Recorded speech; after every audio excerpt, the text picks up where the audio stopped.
नमस्कार दोस्तों, कविता Yadav YouTube channel पर आप सभी का स्वागत है। हमारी तैयारी चली हुई है हिंदी विषय से संबंधित परीक्षाओं के लिए। हिंदी विषय से संबंधित परीक्षाओं की तैयारी हम हिंदी के संपूर्ण पाठ्यक्रम के आधार पर धीरे धीरे आगे बढ़ते हुए कर रही है। आज संडे है, संडे के दिन हम करते हैं हिंदी व्याकरण।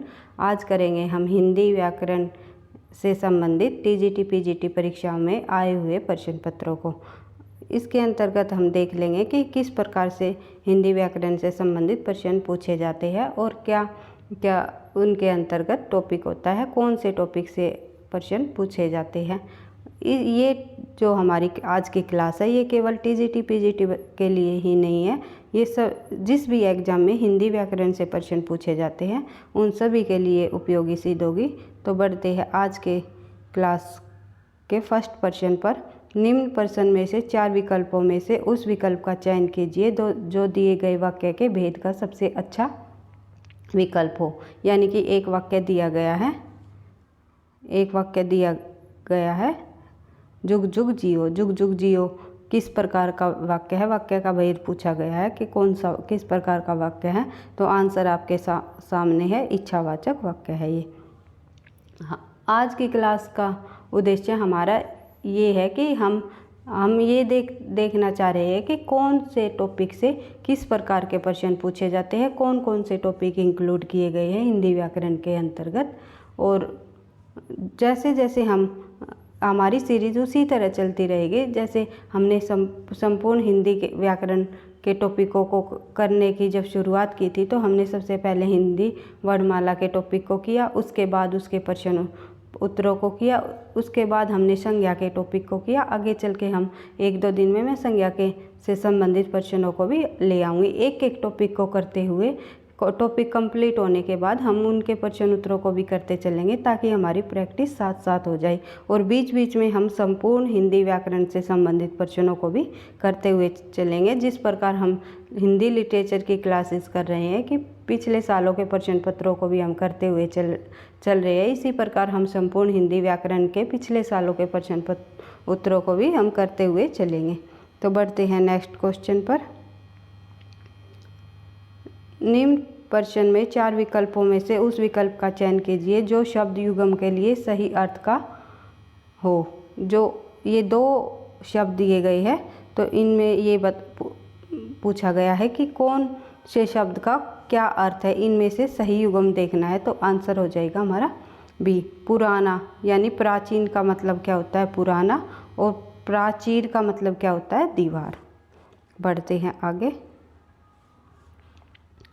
निम्नलिखित प्रश्न में 4 विकल्पों में से उस विकल्प का चयन कीजिए जो दिए गए वाक्य के लिए पक्ष के भेद का सबसे अच्छा विकल्प हो। पक्ष के भेद का सबसे अच्छा विकल्प पूछा हुआ है। तो इसमें अब गाड़ी चलने लगी है, तो इसमें कौन सा हो जाएगा, आरंभघोतक। बढ़ते हैं आगे। निम्नलिखित प्रश्न में से 4 विकल्पों में से उस विकल्प का चयन कीजिए जो दिए गए मुहावरे का सही अर्थ वाला विकल्प हो। ये एक मुहावरा दिया गया है, इसका अर्थ बताना है। 2.5 दिन की बादशाहत, तो क्या हो जाएगा, थोड़े दिन की शान शौकत। थोड़े दिन की शान शौकत यानी कि 2.5 दिन की। 2.5 दिन का मतलब होता है थोड़े दिन का। बढ़ते हैं आगे। निम्नलिखित प्रश्न में 4 विकल्पों में से उस विकल्प का चयन कीजिए जो दिए गए लोकोक्ति का सही अर्थ विकल्प हो। यानी कि इसमें लोकोक्ति दी गई है कि इसका अर्थ कौन सा है, खग ही जाने खग की भाषा। यानी कि साथी ही साथी का स्वभाव जानता है, खग ही जाने खग की भाषा। बढ़ते हैं आगे। निम्न प्रश्न में 4 विकल्पों में से उस विकल्प का चयन कीजिए जो दिए गए वाक्य के भेद का सबसे अच्छा विकल्प हो। तेज वर्षा हो रही है, तेज वर्षा हो रही है कौन सा वाक्य है, यह एक सरल वाक्य है। इसमें न ही कोमा दिया गया है, ना ही और, किंतु, परंतु, ना ही इसमें के अंतर्गत 2 वाक्य जोड़े गए हैं। तो कौन सा वाक्य हो जाएगा, ये एक प्रकार का सरल वाक्य हो जाएगा। बढ़ते हैं आगे। निम्नलिखित में से 4 विकल्पों में से उस विकल्प का चयन कीजिए जो दिए गए सही संधि विच्छेद का सही विकल्प हो। इसमें संधि विच्छेद का सही विकल्प पूछ रखा है कि इति प्लस आदि किस शब्द का संधि विच्छेद है, तो ये हो जाएगा इतियादि। ई और आप मिलकर क्या बनेगा, या। बढ़ते हैं आगे, ये संधि का टॉपिक मैं कराऊंगी, आपको अच्छे से समझा दूंगी। बढ़ते आगे, निम्नलिखित प्रश्न में से 4 विकल्पों में से उस विकल्प का चयन कीजिए जो दिए गए शब्द का सही पर्यायवाची है। नाथ, नाथ का क्या हो जाएगा, कांत। बढ़ते हैं आगे, निम्नलिखित प्रश्न में से 4 विकल्पों में से उस विकल्प का चयन कीजिए जो वाक्यांशों के लिए एक शब्द का सही विकल्प हो। जिस पर किसी ने अधिकार कर लिया हो, जिस पर किसी ने अधिकार कर लिया हो क्या हो जाएगा, वो अधिकृत। बढ़ते हैं आगे, निम्नलिखित में से 4 विकल्प दीजिए, 4 विकल्प में से उस विकल्प का चयन कीजिए जो दिए गए संधि का सही संधि विच्छेद हो। इसमें भी संधि पूछी हुई है कि देवागमन का जो सही संधि विच्छेद है वो क्या हो जाएगा, देवी प्लस आगमन। निम्नलिखित प्रश्न में 4 विकल्पों में से उस विकल्प का चयन करें जो विदेशी शब्द का सही विकल्प हो। विदेशी शब्द का सही विकल्प पूछ रखा है इसमें, जो लोटा, दीदार, चांद और खिड़की। इसमें दीदार, दीदार एक कौन सी भाषा का है, उर्दू फारसी भाषा का शब्द है ये दीदार। बढ़ते हैं आगे, निम्नलिखित प्रश्नों में से 4 विकल्पों में से उस विकल्प का चयन कीजिए जो शुद्ध है भाई, ये टाइपिंग मिस्टेक है, शुद्ध वाक्य का सही विकल्प हो। इसमें शुद्ध वाक्य पूछा गया है कि कौन सा इसमें शुद्ध वाक्य है, तो प्राय करके ऐसा होता है, मैंने उसे बैठने की कुर्सी दी, मैं आप पर, क्या है ये, रखता हूँ, मैं आप पर, ये थोड़ा सा शब्द दिखाई नहीं दे रहा भाई, एक सेकंड रुक जाओ, ये शब्द साफ दिखाई नहीं दे रहा। तो बढ़ते हैं आगे, निम्नलिखित प्रश्न में से 4 विकल्पों में से उस विकल्प का चयन कीजिए जो सही विराम चिन्ह युक्त वाक्य का सबसे अच्छा विकल्प हो। सही विराम चिन्ह युक्त वाक्य का सबसे अच्छा विकल्प पूछ रखा है, इसमें कौन सा हो जाएगा, रवि मोहन के पुत्र सचिन पधारे हैं। बढ़ते हैं आगे, निम्न प्रश्न में से 4 विकल्पों में से उस विकल्प का चयन कीजिए जो दिए गए लोकोक्ति का सही अर्थ वाला विकल्प हो। सही अर्थ वाला विकल्प इसमें पूछ रखा है लोकोक्ति का, तो आंसर हो जाएगा न्याय रहित आदमी अपने ही लोगों को लाभ पहुंचाता है। बढ़ते हैं आगे, निम्नलिखित प्रश्न में से उस विकल्प का चयन कीजिए जो अन्य पुरुषवाचक सर्वनाम का सही विकल्प हो। अन्य पुरुष सर्वनाम का सही विकल्प पूछा हुआ है इसमें, तो अन्य पुरुष सर्वनाम का कौन सा हो जाएगा, उसकी छोटी बहन दिव्या है, मैं उसकी छोटी बहन दिव्या है, ये हो जाएगा अन्य पुरुषवाचक सर्वनाम का विकल्प। मैं, ये हो जाएगा उत्तम पुरुष। बढ़ते हैं आगे, अब आ गया ये पैराग्राफ को आप पढ़ करके इसके क्वेश्चन आंसर को कर सकते हो।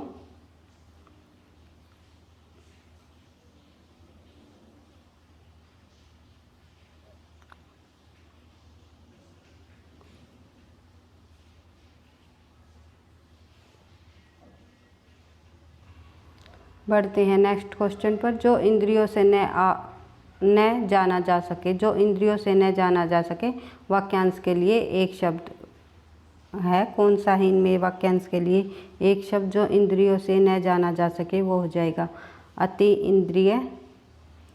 बढ़ते हैं नेक्स्ट क्वेश्चन की तरफ, निम्नलिखित में से सभी स्पर्श व्यंजन कौन से हैं।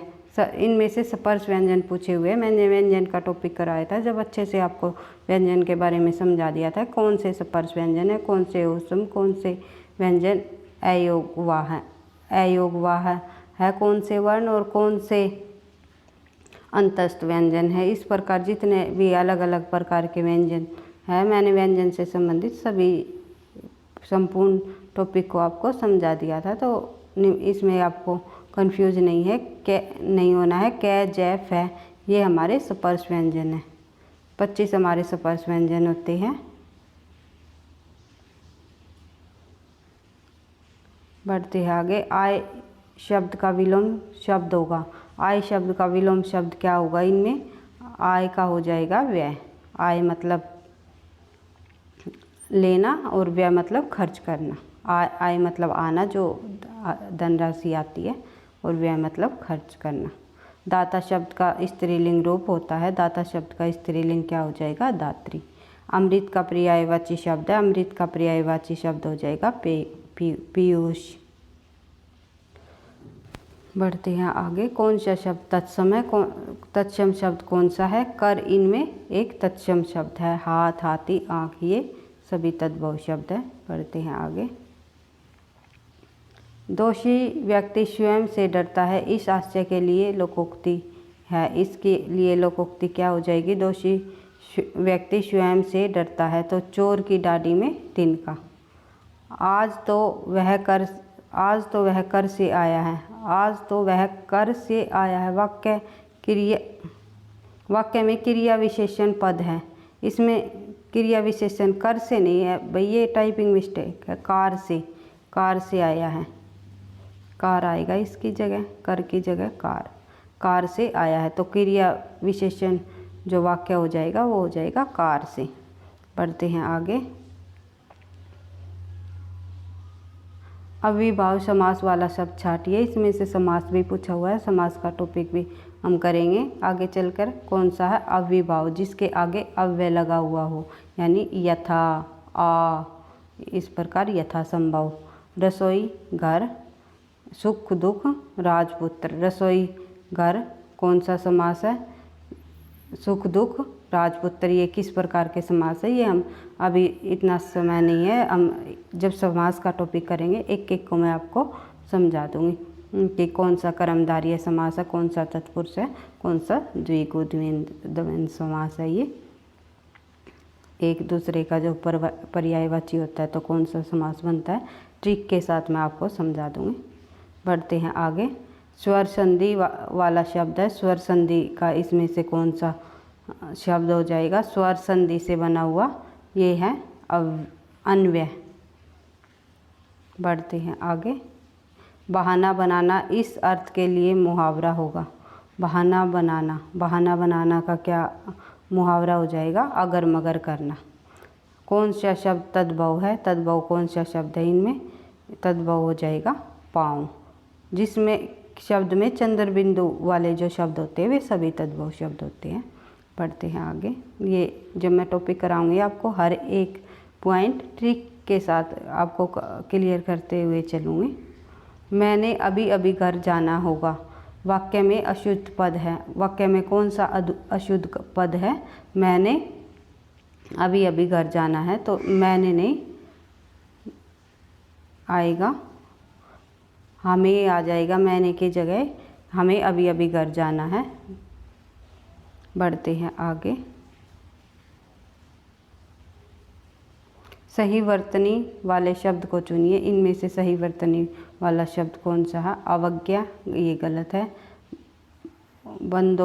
वंदोपरांत और अनाधिकार, ये सही हो जाएगी पुनरुक्ति। बढ़ते हैं आगे।